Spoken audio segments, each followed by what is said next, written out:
everyone, and welcome to the Book Refuge, and welcome to this week's reading wrap-up. But I'm actually going to start with a quick unboxing. If you don't care about this, I'm going to be doing the reveal book box, which was totally a late night Instagram purchase. I heard that you can pick different amounts of books that you get, and they're all supposed to be indie authors. And when you fill out the questionnaire, you can pick all the different tropes that you like, and this box will be like curated to you based on tropes, and then to like get new indie authors books out, which I thought was so cool because I love reading indie books and I love supporting them. And so I picked the 4-book choice. Also, I love the box that showed up. But if you don't care about this, you can skip to this time to start seeing which books that I read this month. This isn't sponsored. I just, like I said, it was midnight on Instagram and I saw this and I really wanted to try it. So I'm gonna open it for you guys, and you'll see what I got. I was traveling for 4th of July with my family, and I was so excited for this to show up. Like, I rushed home today for it. So let's go ahead and do this. So this is what it looks like. Oh my gosh, there's goodies already.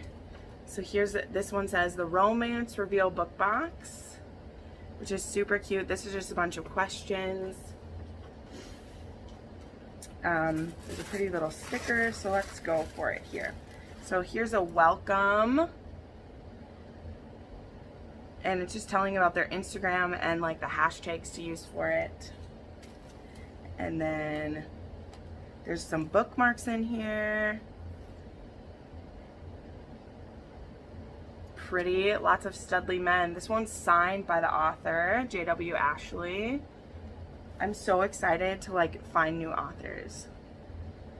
This one is A.D. Justice is the author. This one is Alyssa Cole. Her books that are coming out soon, that's cool. All right, what do we have? Okay, so the first thing I see is these are little caffeinated mints by Vitter Energy. So that's cute. I got a magnet that says Ember Rain Winters. It's cute. This says Alexandra Bishop's Boss Babes. This is her Facebook group, I guess. I'll have to check that out. And then there is a cute pin. This is Christina Beck, Serendipity with a Twist. And then I think there's some candies in here. And let's get to the books. So I don't know anything about these. I picked a bunch of tropes, so let's see what these ones fit into. So this one is Kristen Proby, and this says it's a fusion novel, and it's called Savor You. And this one says, cooking isn't what Mia Palazzo does, it's who she is. Food is her passion, her pride, her true love. She's built a stellar menu full of delicious and sexy meals for her restaurant, Seduction. Now, after being open for only a few short years, Mia's restaurant is to be featured on Best Bites TV. To say Seduction is a wild success is an understatement. All the blood, sweat, and tears and endless hours of work Mia put into the restaurant have finally paid off. Then, Camden Sawyer, the biggest mistake of her life, walks into her kitchen.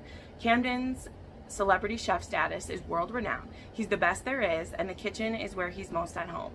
He can't resist the invitation to Portland for a showdown against Mia for a new television show. Mia was in his life years ago, and just like before, he's met his match in the beautiful Italian Spitfire. The way she commands the kitchen is mesmerizing, and her recipes are clever and delicious.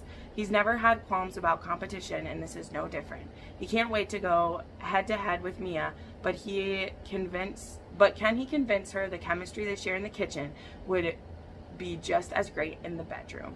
As Mia and Camden face off, neither realizes how high the stakes are as their reputations are put on the line and their hearts are put to the ultimate test. So this one's part of a series, the Fusion series. This one seems to be like a hate to love, second chance romance. So that's super exciting. I love that. So there we go. There's one to try. Next, I have Catching the Cowboy by Kennedy Fox. And this is a book from the Circle B Ranch series. Ooh, signed. Are they all signed? This one isn't signed, but this one is a signed copy. That's cool. So this one says, settling down and starting a family is something Diesel has considered, regardless of his reputation of one-night stands. However, he just might be single forever since the one he wants is off limits. His best friend's little sister. Yay! I love this trope. He's been in love with her for years, but betraying their friendship could ruin everything. Now Rowan Bishop is over men, especially after finding out her boyfriend cheated and left her heartbroken. After graduation from college, she's back home and has to face the one guy who purposely gets under her skin, her older brother's best friend. She hates that she's attracted to him, but she's willing to fight for who she wants. Spending time together is a bad idea, but neither can deny the chemistry sizzling between them. Late night talks turn into spontaneous adventures, and just when Rowan's willing to admit how she truly feels, Diesel's past catches up with him and ruins their picture-perfect romance. One secret turns into another, and before either can grasp their new reality, more truths unravel, threatening to expose their forbidden relationship.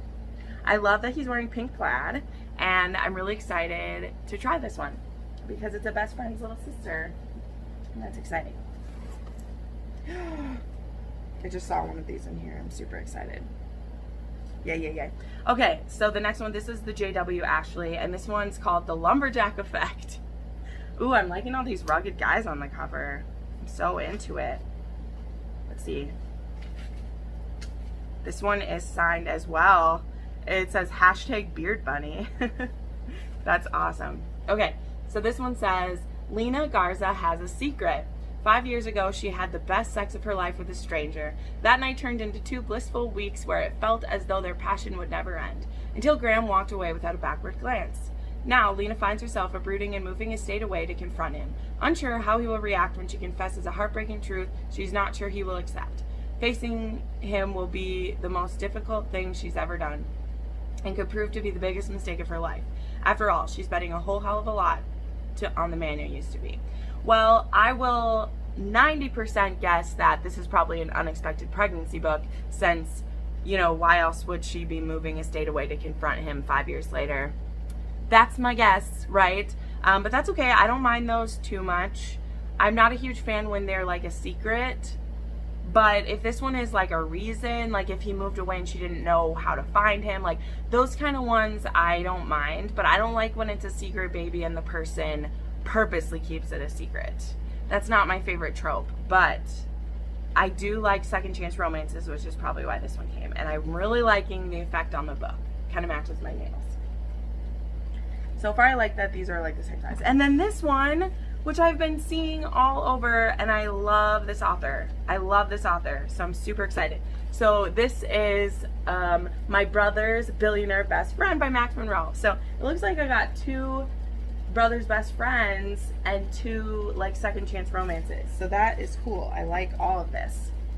So this one, I've read another one in this series before. So that's awesome. Woo! So this one says, Maybe Willis died a virgin at a very young age of 24. She leaves behind her parents, Betty and Bruce. Oh my gosh, that's funny. Is this the one I've actually read before?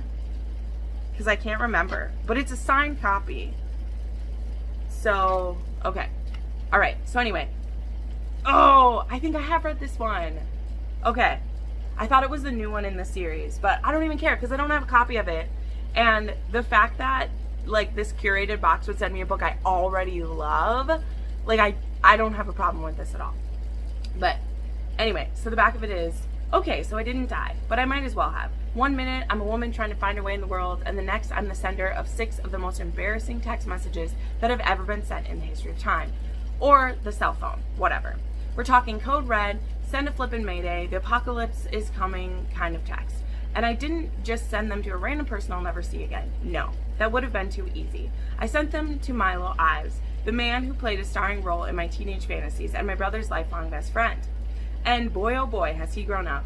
He's hard-bodied, blue-eyed, jawline of stone handsome, crazy successful, and has more money in his bank account than my brain cell can fathom. Deflower me, please, I said. Yeah, send help.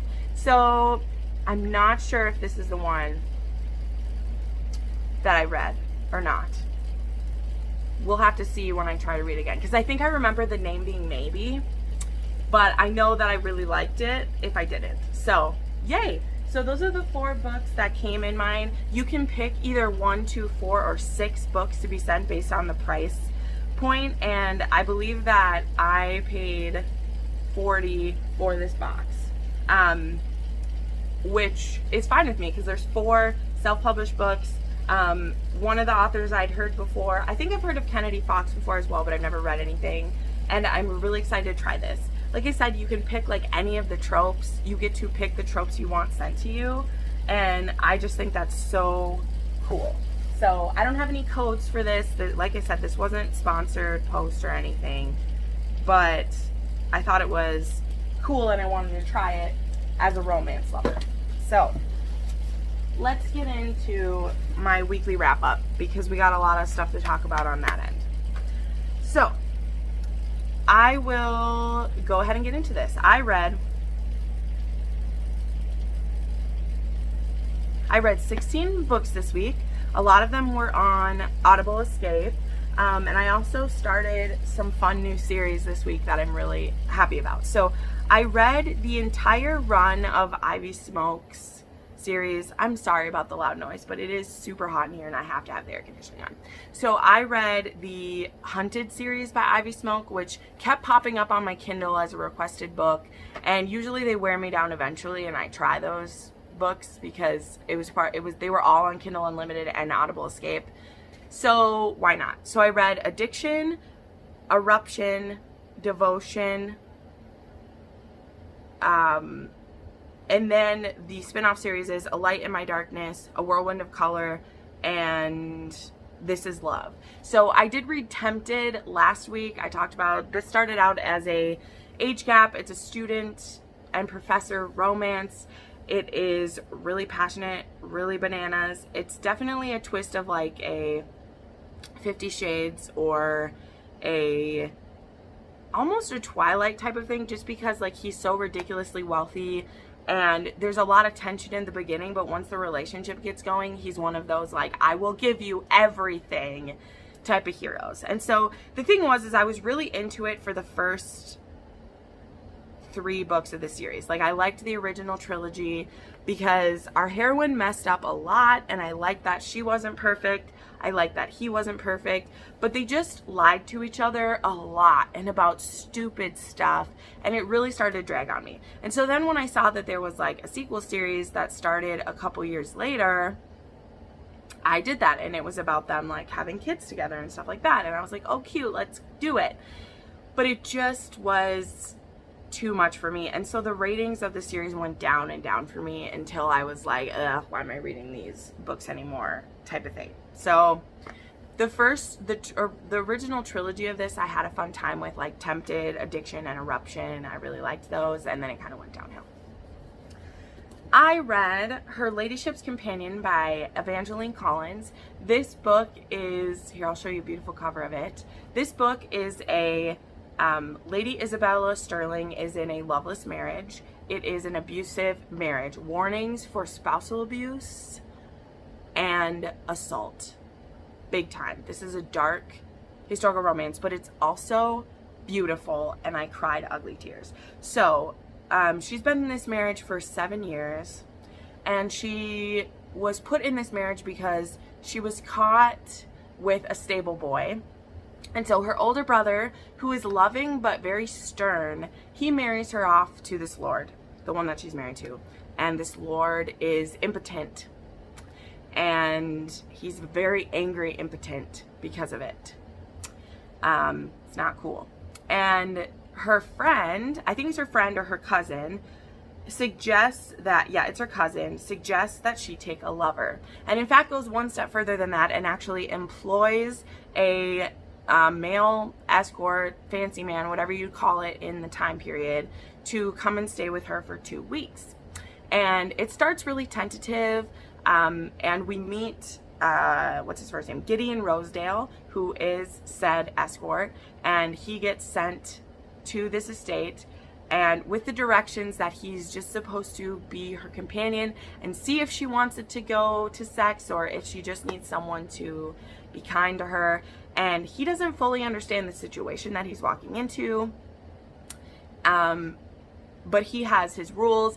This really is like a reverse Pretty Woman situation for a lot of it, and I loved it. I loved it. Of course, Isabella catches feelings very quickly for this man who, you know, mostly is being paid for this, but also sees the beauty and sweetness in this woman, and he's kind of falling for her too. And I won't spoil it for you, but like I had stated in the beginning, she's in an abusive relationship with an impotent husband who only comes around when he's ready to, one, try to have sex with her, and then beat her when it doesn't happen. So he leaves her alone for long stretches of time, but he does show up once in a while. And this author, Evangeline Collins, she only has 2 books under this name, and they're both connected. So the next one is actually a more classic, like Pretty Woman retelling that I'm very excited to read. But she also writes as Ava March, and she writes a male-male historical romance, and I really want to try those out real bad. This was 5 stars, by the way. I loved it so much. Then I read The Roommate by Brandy Bush. I was seeing this absolutely everywhere. This is just a 69-page novella about a girl who goes home with her roommate for the weekend, or for Christmas break, or for I'm not sure, and she has an interaction with her roommate's parents. And that's all I'm gonna say because it's only 69 pages, but it is amazing. Then I was lucky enough to get approved for an arc of Boyfriend Material by Alexis Hall, which I was so excited to read. I have read some of Alexis Hall's privately published, self-published work, and I really enjoyed them. So I was very excited to try this one. This is a fake dating trope between 2 men. It's very British. Alexis Hall writes very British and male for pretty much all of his books. And this is a situation of this. He is a celebrity son, is the best way to describe him. He's the son of I think she's an artist and a rock star, and he's just kind of neglected by them, but spoiled at the same time because it's one of those. So his job is to raise money for charities. Like, that's what he does, is he will work for different charities and help fundraise for them.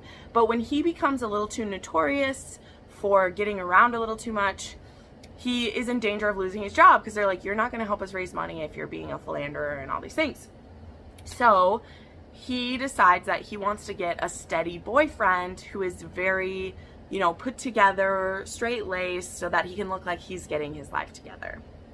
So we meet Oliver, who is a barrister, and he is very buttoned up. He has went through quite a few boyfriends, but he's never found the right one. And he also needs someone to go to some family events with him coming up.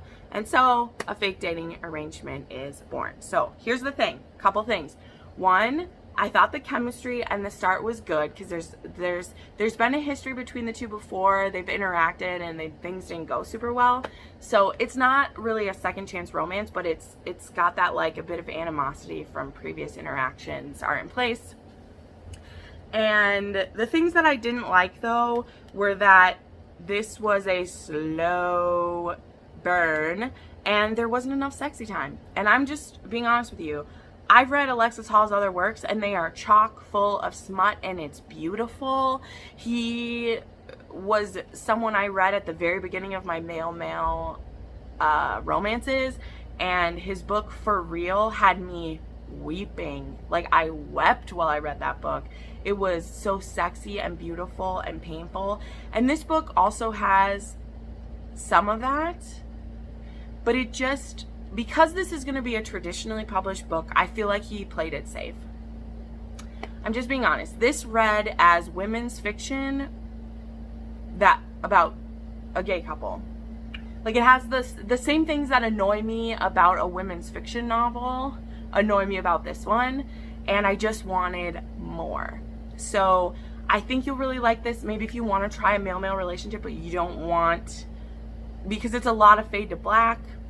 There is lead up but no kabang most of the time. So if you want to try a male-male that's not going to be graphic, this would be great. The couple's still cute.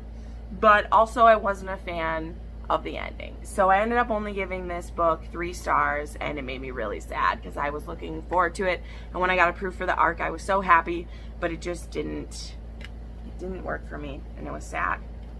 So let's see, let's talk about the other 2 that I read, the other 2 that were on there. So I read Someone to Watch Over Me by Lisa Kleypas. I listened to this on Audible Escape. This is one of her, this is in the Bow Street, there's like a duology about Bow Street. This is about a girl, she is a stranger who wakes up in a stranger's bed and she doesn't remember who she is. She's told that she is Vivian Rose Duval, who is a courtesan, and she is found by a Bow Street runner who previously had interactions with Vivian and had actually been spurned by him.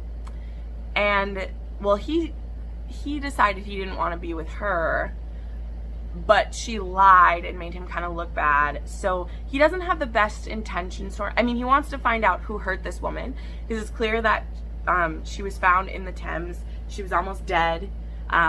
He brings her to his home to make sure that she's safe, because whoever tried to kill her, they failed.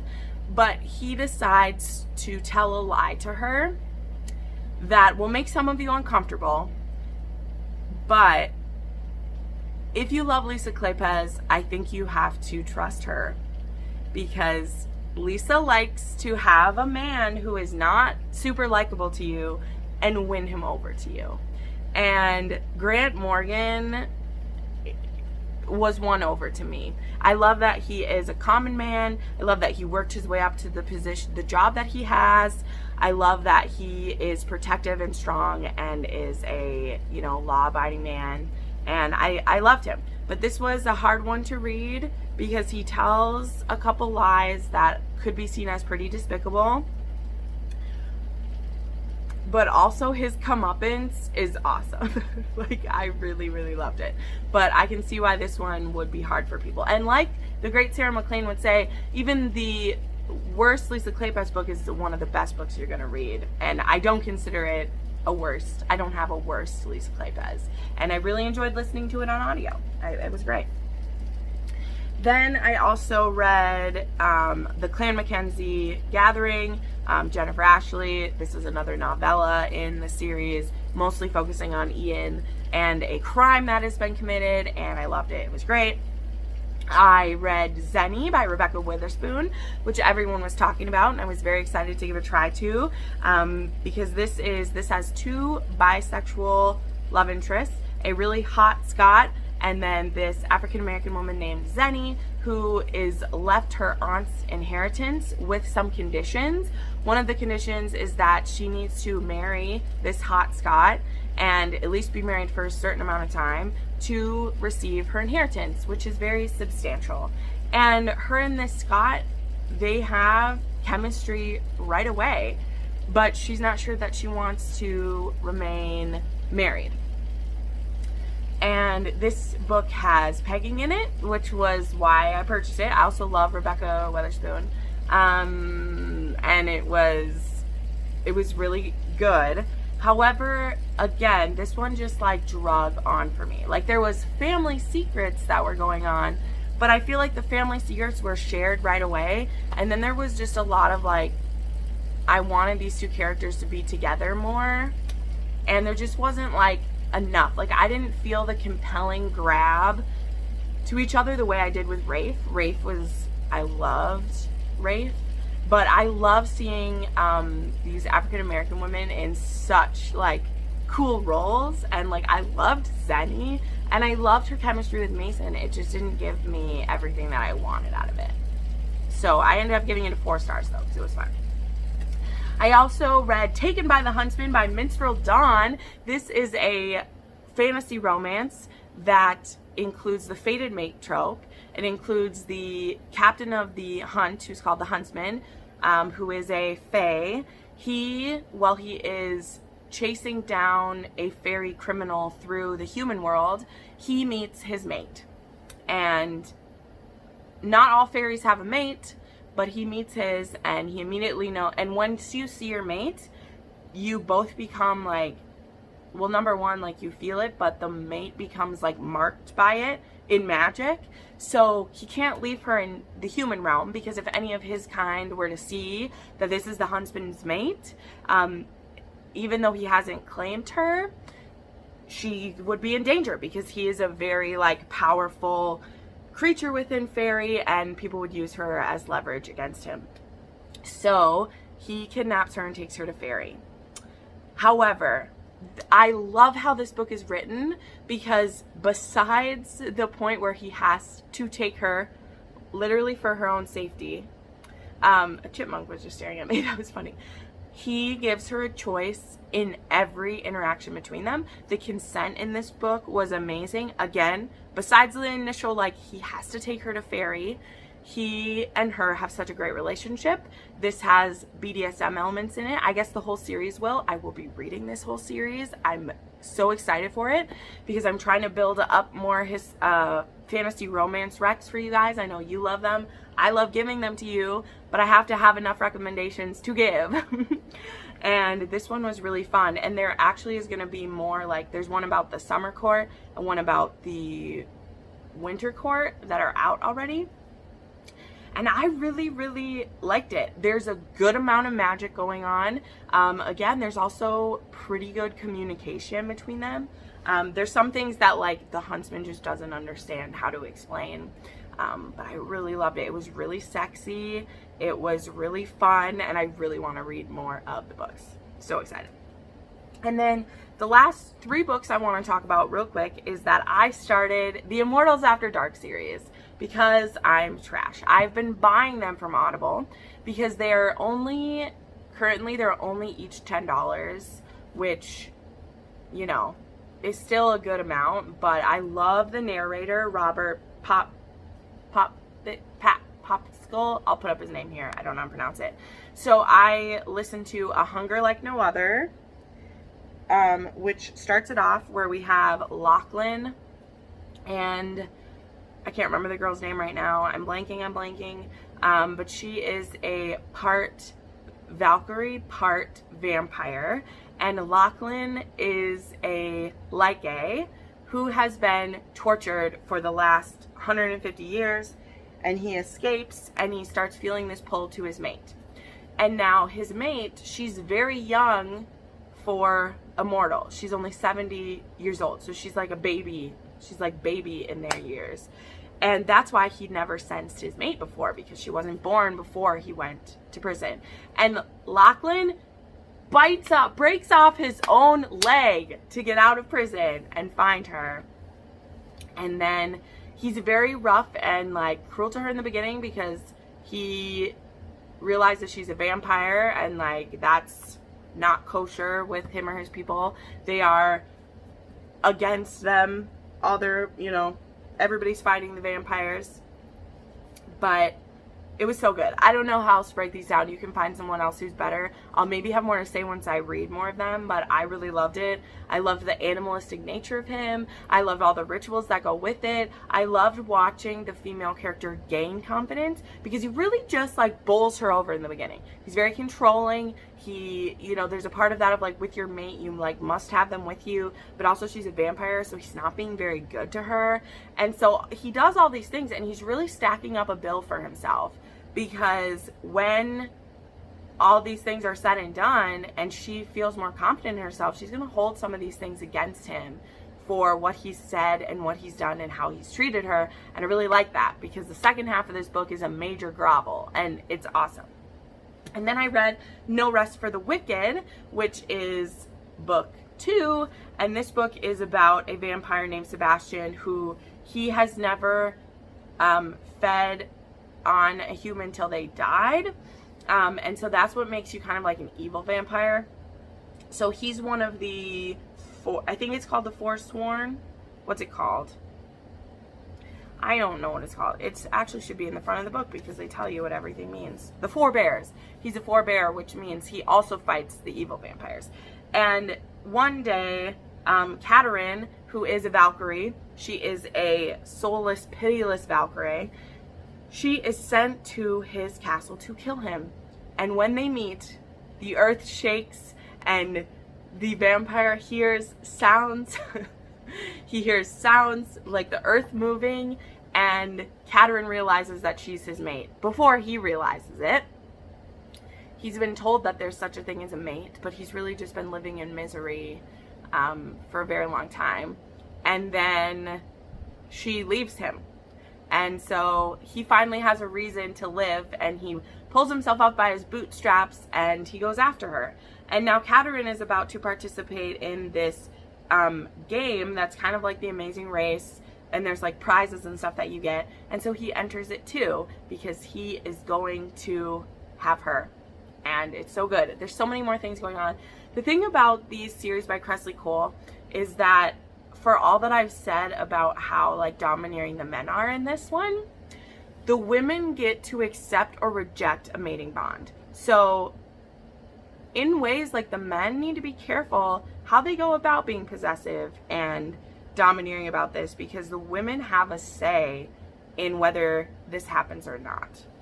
And I really like that, because it's good to remember then that no matter how crazy things are, no matter how brutal or how like domineering, like that woman still gets to say yes or no. And I love that. So it's great. And then I also read book 3, which is Wicked Deeds on a Winter's Night, which is the third book.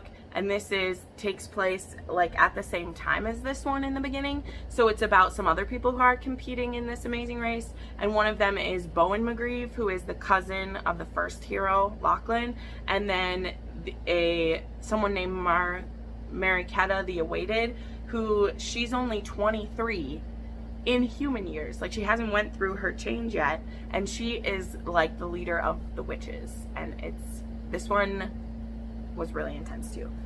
I am just, it's getting really hot. This has been a week, but this is mostly what I've read this week. It's been awesome. I bought so many books this weekend at thrift stores with my mom, and I just need to like organize everything still. So sorry, this is a little bit sloppy here, but I had a great reading week. Let me know what you've been reading. Let me know if any of these books you're excited to try them, and thanks so much for watching. Bye.